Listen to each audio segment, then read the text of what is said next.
Depuis l'arrivée au pouvoir d'Emmanuel Macron, des pans entiers de notre pays se sont effondrés. La crise du Covid-19 signera la fin d'un mandat catastrophique avec une situation sanitaire et économique calamiteuse.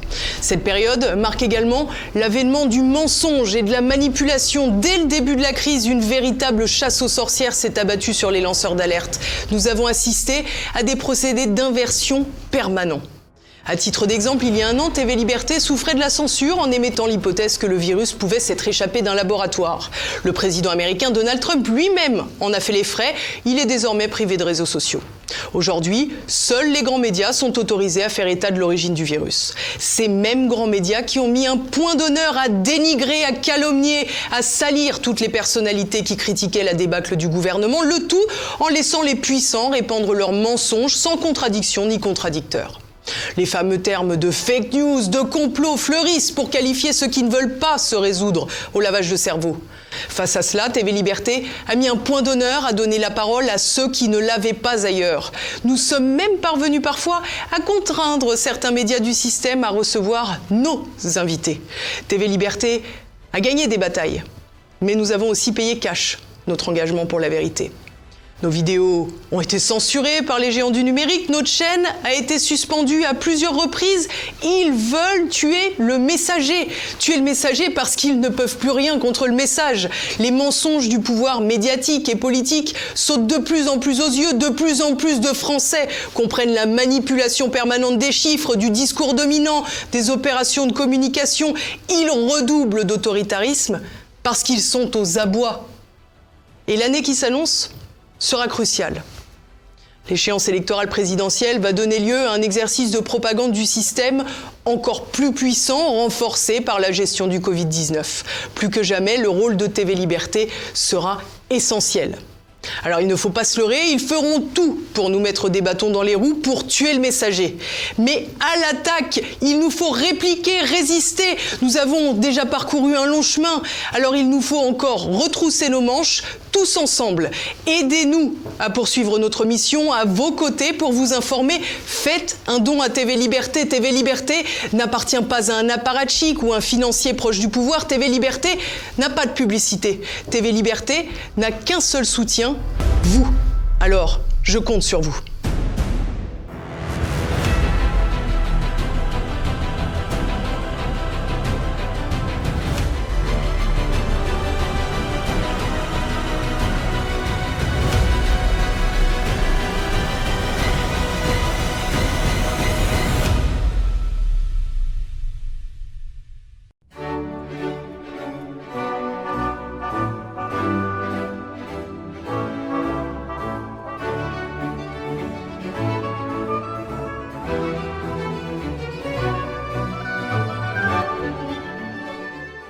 Sous nos yeux ébahis, le progressisme nous offre un nombre illimité de possibilités de se prendre les pieds dans le tapis.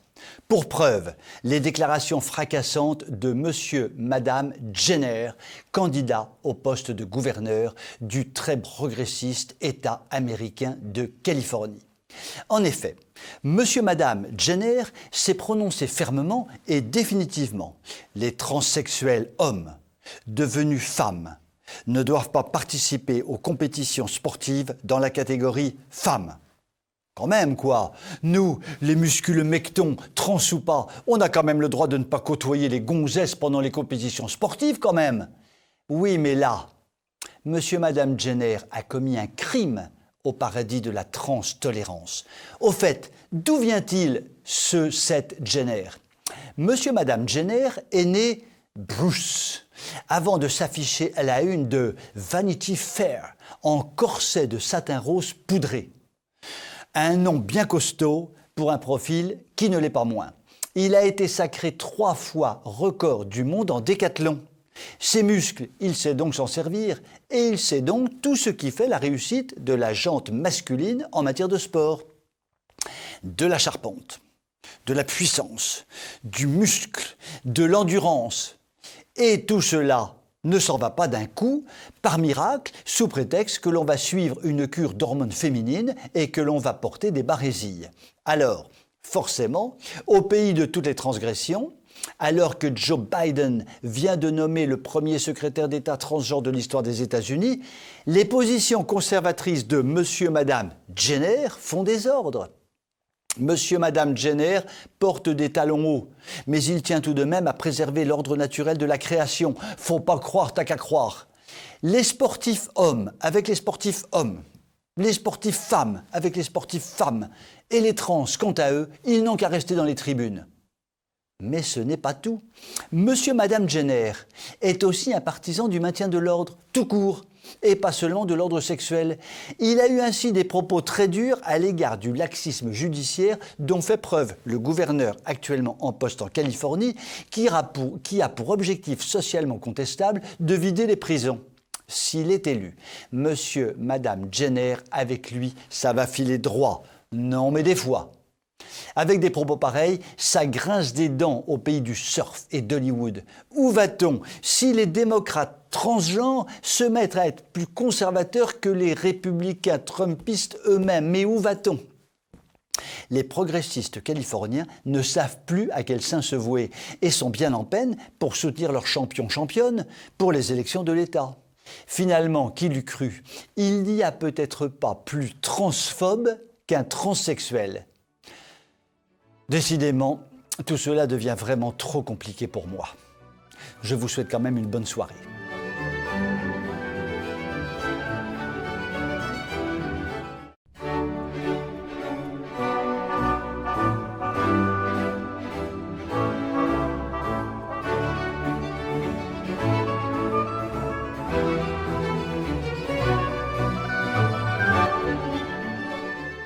François Bayrou, notre haut commissaire au plan, le pro du recyclage politique à faire pâlir d'envie les écolos, s'inquiète de l'hiver démographique dans lequel s'enfonce durablement la France.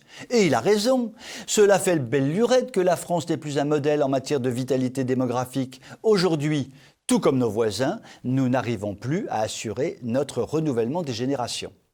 Le haut commissaire au plan, fort de sa belle mission dûment payée par nos impôts, a donc imaginé un pacte national pour la démographie pour venir à la rescousse, non pas de la natalité, mais du modèle social français.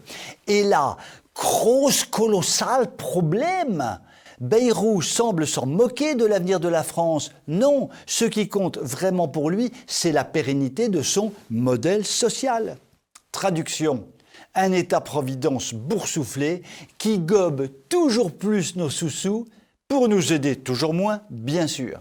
C'est vrai que ça vaut le coup de le conserver, cet État-providence. Sans lui, comment est-ce qu'on subventionnerait par exemple les associations LGBT ou par exemple l'aide médicale d'État réservée aux immigrés généralement clandestins et qui nous coûte une fortune ?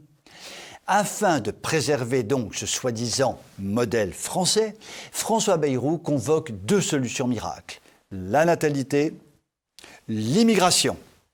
Le document pondu par le haut-commissaire préconise deux choses. D'abord, la mise en place d'une politique familiale qui permette aux Français d'avoir le nombre d'enfants qu'ils souhaitent. Tiens, ça n'est pas déjà le cas ? Il propose ensuite un assouplissement de la politique migratoire. Nous y voilà. Franchement, en la matière, on se demande ce qui peut bien être encore assoupli. Et le tout, bien entendu, en maintenant la cohésion nationale. Bayrou, c'est la voix de son maître. Le champion du modem est un admirateur du en même temps et de la conciliation impossible des contraires. Il se gardera bien de nous préciser comment il entend procéder pour atteindre son objectif. Il est d'ailleurs obligé d'avouer que ce n'est pas si simple. L'apport migratoire n'est pas une solution d'évidence, parce que ça présente des difficultés sociales et culturelles. Mais il faut assouplir la politique migratoire. À l'aune de l'actualité de ces dernières semaines, nous pouvons dire que M. Bayrou a le sens des formules. Cela dit, Nous le savons, dans la tête de nos gouvernants, la solution migratoire est et sera toujours davantage valorisée au détriment de la politique familiale traditionnelle. L'immigration est forcément positive, ouverte, accueillante, heureuse, alors que la relance de la natalité a de bons vieux relents pourris de fascisme et de racisme. Au renouvellement des générations, il faut systématiquement préférer le remplacement des populations. Il y a quelques semaines, le Rassemblement national mettait en avant une autre voie possible, inspirée du modèle hongrois.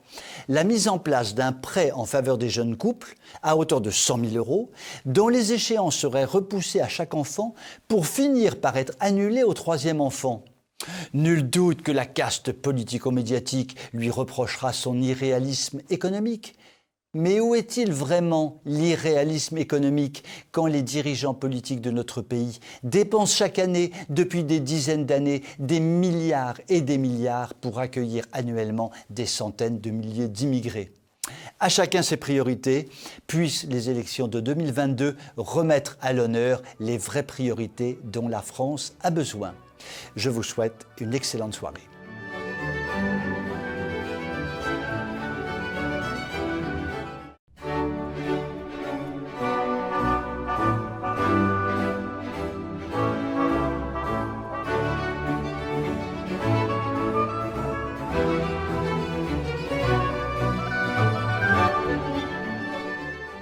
En farfouillant comme à mon habitude sur le web, il faut bien faire comme tout le monde quand même, j'ai regardé une courte vidéo de Jean-Marie Le Pen dans laquelle ce dernier donnait en quelques minutes sa vision de l'islam. Première chose, son petit discours date du début des années 70, il y a presque 50 ans, c'est-à-dire dans les années Pompidou-Giscard. C'était la belle époque, le plein emploi, la voiture et le téléphone pour tous, les vacances pour tous, le bonheur de la jouissance consumériste pour tous. Seconde chose, le fringant Jean-Marie Le Pen s'affiche dans cette vidéo comme un jeune homme politique déterminé, parlant un français impeccable, exprimant ses idées d'une façon aussi profonde que compréhensible. En clair, il s'est affiché avec un demi-siècle d'avance comme un anti-Macron primaire, car Macronor-Covideur est à la pensée profonde et compréhensible, ce que le rappeur africain de Seine-Saint-Denis est à la musique classique. Troisième point, si à l'époque, les frontières du sud de la France commencent à s'ouvrir à l'immigration, la communauté islamique française est extrêmement peu nombreuse et ne déstabilise apparemment pas encore la société française. Revenons à Jean-Marie.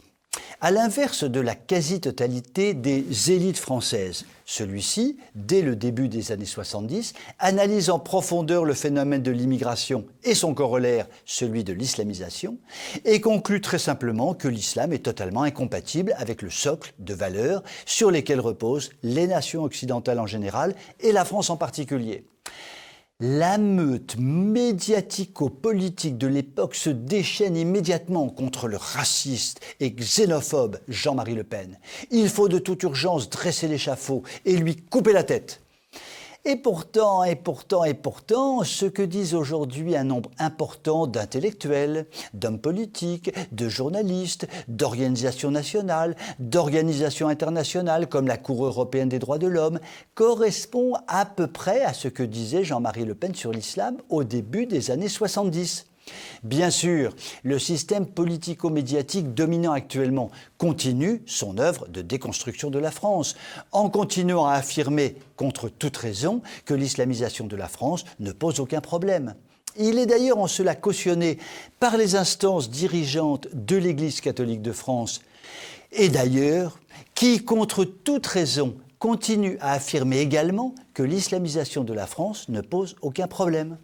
Il y a un demi-siècle, Jean-Marie Le Pen avait tout compris et tout dit, mais nous savons qu'il fut ostracisé, méprisé, haï et rejeté. Résultat des courses, nous sommes aujourd'hui dans la situation chaotique dont il avait été le visionnaire bien solitaire. Il y a des élections dans quelques jours, à chacun de prendre le bon bulletin de vote. Je vous souhaite une excellente soirée.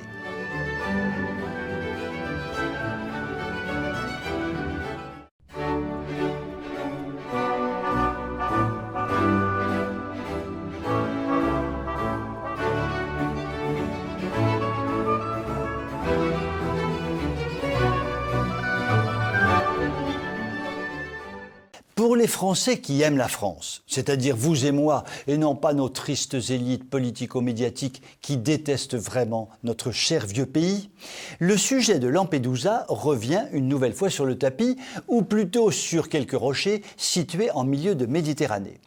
Petit rappel, Lampedusa, petite île caillouteuse italienne, a eu la malencontreuse idée d'émerger de l'océan entre l'Italie et l'Afrique. Ce sympathique territoire rocailleux est donc devenu un point de passage accueillant pour tous les immigrés clandestins de France et de Navarre, d'Afrique et du Moyen-Orient. Jusqu'ici, rien que de très normal. Les immigrés clandestins de l'hémisphère sud ou du Moyen-Orient cherchent à l'évidence les points de passage les plus simples et Lampedusa, à cet égard, semble parfaitement placé pour constituer une sorte de pont entre des régions réputées hostiles et inhospitalières et l'Eldorado européen. Ainsi, l'arrivée du printemps et de l'été, se traduisant généralement par des eaux calmes et donc navigables, la petite île de Lampedusa est devenue, comme chaque année, un objectif prioritaire pour un grand nombre d'immigrés. Jusqu'ici donc, rien que de très normal. Et depuis quelques semaines, Lampedusa est littéralement assaillie par un flot ininterrompu d'immigrés clandestins. Là où les choses se compliquent et deviennent totalement anormales, c'est que Lampedusa favorise autant qu'elle le peut cet afflux invraisemblable. L'armée, les forces de police, les associations caritatives comme l'Ordre de Malte n'ont qu'une idée en tête, aller chercher le plus loin possible et éventuellement contre les côtes africaines l'ensemble des bateaux surchargés d'immigrés. Cela est connu de toute l'Afrique et du Moyen-Orient et explique cette arrivée massive de clandestins. Cette affaire m'est apparue tellement grave que je suis allé personnellement à Lampedusa. J'ai constaté avec effarement la réalité telle que je viens de la décrire. En clair, l'Union européenne comme l'Italie, par l'ensemble des directives et des moyens dont elle dote Lampedusa, est totalement complice de cette arrivée massive d'immigrants qui vont évidemment se fondre immédiatement parmi les populations européennes sans le moindre problème. Tout cela pour un coût faramineux pour l'Italie, pour les pays d'accueil et pour l'Europe tout entière. En son temps, le pape François était allé à Lampedusa, n'y avait vu que des femmes et enfants éplorés et avait fustigé l'égoïsme des Européens. Je suis allé à Lampedusa, y ai vu une immense majorité d'immigrants clandestins jeunes et bien portants et n'ai pu que fustiger l'inconscience et la lâcheté des Européens. Et si François du Vatican déclare régulièrement qu'il aime les ponts dans le sens de l'aller, François de TV Liberté aime également les ponts, mais dans le sens du retour. Je vous souhaite une excellente soirée.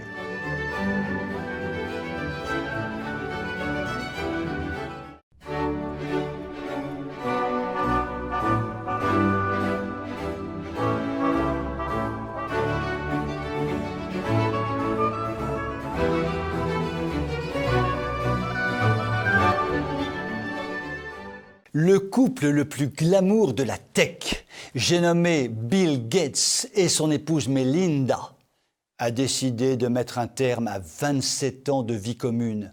Ça, c'est tristounet, parce qu'un divorce est toujours un drame, même si, en l'occurrence, le profil des concernés n'inspire pas franchement la compassion. Et l'on peut être sûr que la séparation est en train de se négocier à coups de gros milliards grassouillets. 27 ans, cela fait un bail. Ces deux-là avaient déjà tiré un bon bout de chemin ensemble. Ils auraient bien pu continuer encore un peu, non? Mais l'amour a ses raisons que la raison ne connaît pas, comme dit l'autre.